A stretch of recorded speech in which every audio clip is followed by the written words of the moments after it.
Hello, church. This past Sunday, if you were here during the Snowmageddon, we covered a charge to ambassadors from 1 Peter chapter 2, verses 11 and 12. And in that charge, we looked at Peter's words from the translation or paraphrase of the Message.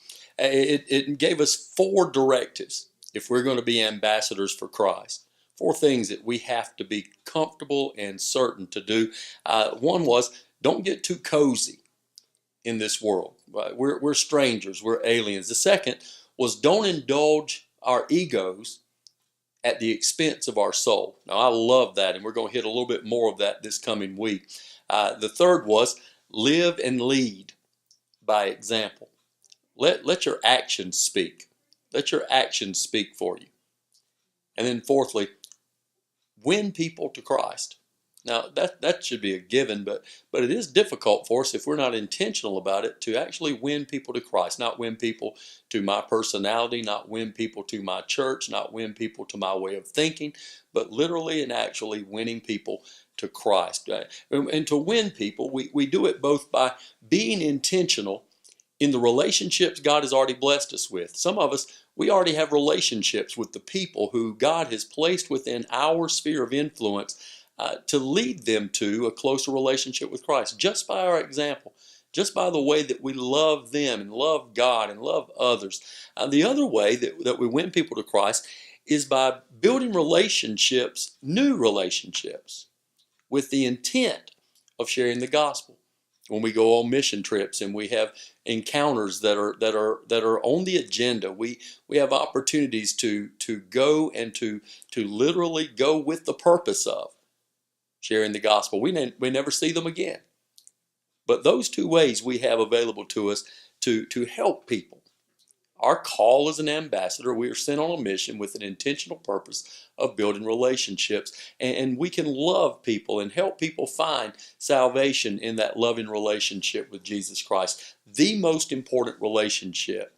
It's the only relationship that changes their very eternal existence. And to focus on that most important task, we have to shift.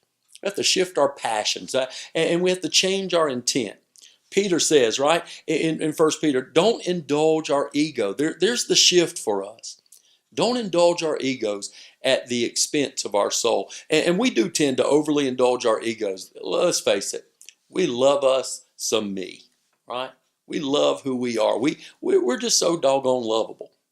But we have to begin to shift in our thinking to make God the most and the first love of our life. And what will happen as ambassadors, when I love God first, my purpose in life will change.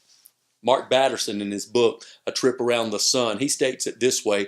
He says, whatever you don't turn into praise, that will turn into pride in your life. This Sunday, January 15th, we're going to look at the experience in Simon Peter's life when the reality of loving Christ most and first changed him. Who knows, maybe in the experience on this Sunday, together in the Word and together with the believers in Christ, it may even change you. Now, until then, I've got some homework for you.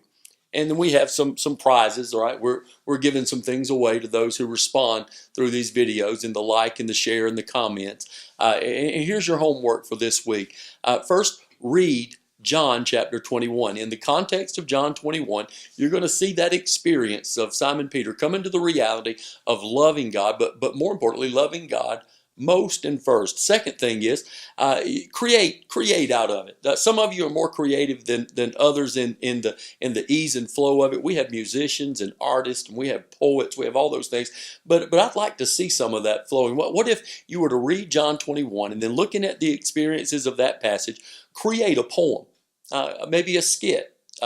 Draw a picture depicting the events that are described there. And the third way you can do it is maybe have your family, your friends, your kids recreate the events. You might even think about videoing it. Who knows? It might even go viral, right? That's our series come in the next several weeks is viral, being passionate and intentional in quickly sharing the love of Christ. Listen, everyone that responds in one of these three ways in the comment section of this video, or if you don't have the access to do it and you want to take some time, write it down, bring it in with you. Everyone that responds will be entered into a drawing for a $25 gift card. That $25 gift card will be just in time for Valentine's Day. Listen, we'll see you Sunday. And until then, be ambassadors for Christ. We love you, church.